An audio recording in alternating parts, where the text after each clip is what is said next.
बनवारी अपनी बड़ी हवेली के चौबारे में बैठा हुआ था। उसके सामने गांव वालों की कतार लगी थी। ये लो, सबको पैसे मिलेंगे, आओ एक एक करके ले जाओ, ये बनवारी सबको उधार देगा।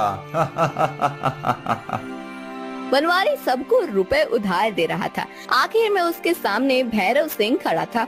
बनवारी भैरव सिंह को रुपए दे ही रहा था कि तभी उसके मुंह पर किसी ने बाल्टी भरकर पानी डाल दिया। दरअसल बनवारी खेत में बने चबूतरे पर सो रहा था और सपना देख रहा था। पानी से उसकी आंख खुली। उसने सामने देखा तो भैरव सिंह खड़ा था। क्यों रे कामचोर, तुझे मैंने यहाँ से मछलियों को फसल से दूर हटाने के लिए भेजा था या सोने के लिए? अरे सरकार, क्या आप भी? मैं इतना अच्छा सपना देख रहा था। हाय, सपने में इतना अमीर हो गया था कि सब गांव वालों को उधार रुपए दे दिए। और आखिर में कौन खड़ा था पता है? आप, साक्षात आप मेरे सामने हाथ फैलाकर खड़े थे। मैं आपके हाथ में रुपए रखने ही वाला था कि तभी आपने मेरे मुंह पर पानी डाल दिया। अरे ओ करम जले, मेरे इतने बुरे दिन नहीं आए हैं कि मुझे तुझ जैसे कामचोर और आलसी इंसान से पैसे उधार लेने पड़े। अरे तू क्या मुझे उधार रुपए देगा? तूने तो मेरी सारी फसल खराब कर दी। देख जरा, अपने आसपास पंछियों का झुंड आकर आधे से ज्यादा फसल साफ कर गया है और तू यहाँ आराम से सो रहा है।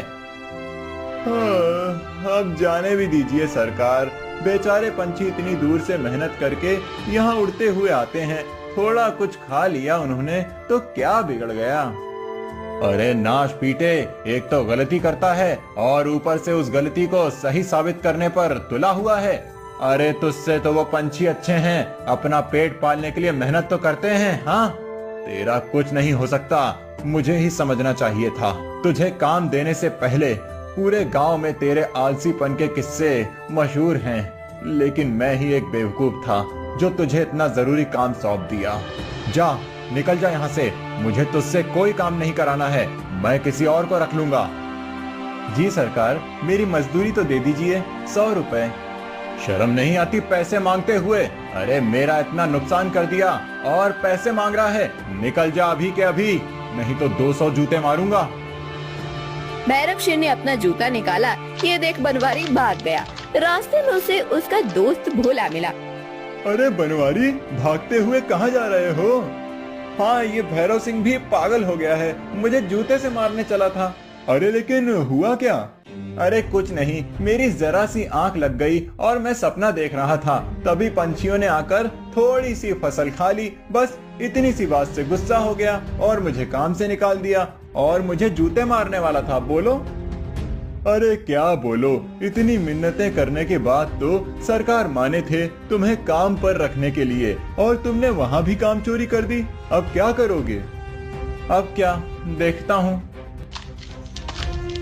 बनवारी घर आ गया। घर पर उसकी बीवी। 2 आज के दिन के मजदूरी के पैसे। वो पैसे नहीं है मेरे पास। क्यों, कहाँ खर्च कर दिए? अरे खर्च नहीं किए, वो तो उस कंजूस भैरव सिंह ने मुझे पैसे ही नहीं दिए और उल्टा मुझे जूता दिखाकर भगा दिया। क्यों झूठ बोल रहे हो? सच सच बताओ, क्या बात है? तुमने ही कुछ किया होगा, मैं नहीं जानती क्या तुम कितने आलसी हो? बनवारी सारी बात बेला को सच सच बता दी। फिर, हे भगवान, किस आलसी कामचोर से पाला पड़ा है मेरा, किसी काम का नहीं है, निकम्मा।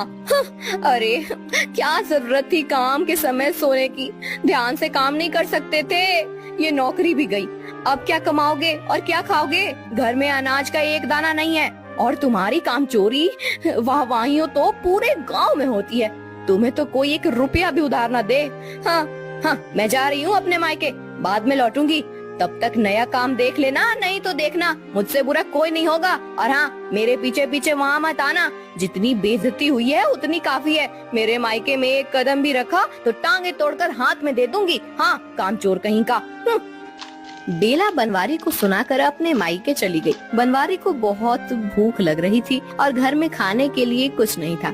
बनवारी ने सोचा किसी दोस्त या पड़ोसी के घर जाकर कुछ खा लूं, लेकिन बनवारी को देखकर सबने उसके मुंह पर अपने घर के दरवाजे बंद कर लिए।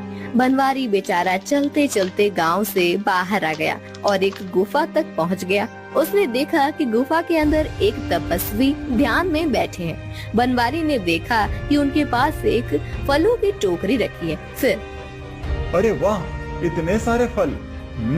भूख तो बहुत लगी है और तपस्वी जी भी ध्यान में लीन है। एक काम करता हूँ, कुछ फल खा लेता हूँ। वैसे भी तपस्वी जी अकेले थोड़ी इतने फल खाएंगे। चलो, अभी का इंतजाम तो हो गया। बनवारी ने दबे पांव तपस्वी जी के पास आकर बैठ गया और फल खाने लगा।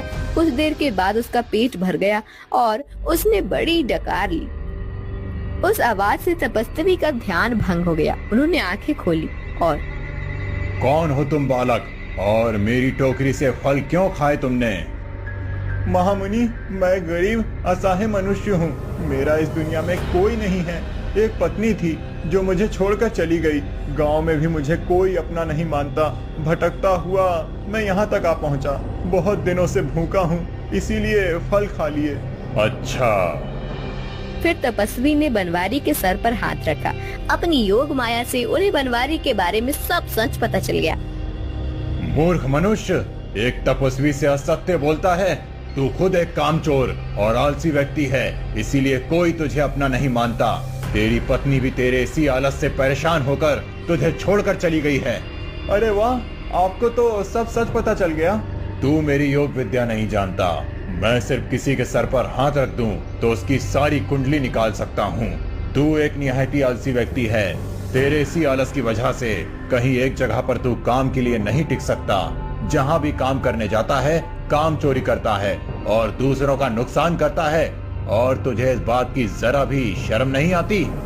मुनिवर, आप ही बताइए, मैं क्या करूं? अपने हाथ आगे करो। मैं तुम्हें ऐसी शक्ति दे दूंगा कि तुम लगातार 12 घंटे तक खड़े रहकर काम कर सकोगे। अपने हाथ आगे बढ़ाओ। लेकिन मुनिवर, इतना काम, इतनी मेहनत करने की जरूरत क्या है? इंसान को जीने के लिए लगता ही क्या है? 2 वक्त की रोटी, उतना मिल जाए काफी है। 2 वक्त पेट भरने के लिए इतना काम मुझसे तो नहीं होगा। पूरा दिन काम में गवा देना मुझे तो सही नहीं लगता। तपस्वी जी बनवारी को मेहनत करने का महत्व समझाने लगे, लेकिन वो मान ही नहीं रहा था। फिर अच्छा मुनिवर, आप बताइए, आप रोटी कमाने के लिए क्या करते हैं? मैं अपने कमाने के लिए कुछ नहीं करता मूर्ख। मैं तो ज्यादातर समय ध्यान में लीन रहता हूँ। ईश्वर के समीप जाने के लिए तपस्या करता हूँ। जब भी मैं ध्यान और तपस्या में होता हूँ, मुझे भूख ही नहीं लगती। लेकिन इस शरीर को चलाने के लिए अन्न ग्रहण करना आवश्यक है, इसीलिए मैं भिक्षा मांगता हूँ। लोग मुझे फल और भोजन भिक्षा में देते हैं। वही खाकर इस नश्वर देह को भरण पोषण करता हूँ। अरे वाह, ये भी अच्छा है। तुम्हारा कुछ नहीं हो सकता। मेरे इतने समझाने के बाद भी तुम्हें मेहनत का महत्व समझ नहीं आया। तुम जाओ बालक, मेरे ध्यान का समय हो गया है। तपस्वी अपनी आंखें बंद करके ध्यान में लीन हो गए। बनवारी के दिमाग में एक तरकीब आई। उसने आसपास देखा, वहाँ पर तपस्वी जी के वस्त्र रखे हुए थे। बनवारी ने वो वस्त्र उठाए और गुफा के बाहर आ गए।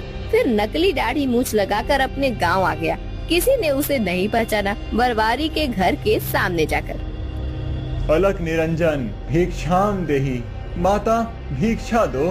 फल, भोजन, मिष्ठान, जो कुछ भी हो दे दो माता। ईश्वर तुम्हारा भला करेगा। बनवारी की मीठी वाणी सुनकर सबको लगा कि वो सच में कोई तपस्वी है। वो जिस भी घर के दरवाजे पर जाकर यूं भिक्षा मांगता, तुरंत उस घर की औरत उसे पेट भर भोजन खिलाती और उसका आशीर्वाद लेती। कुछ दिन बीत गए।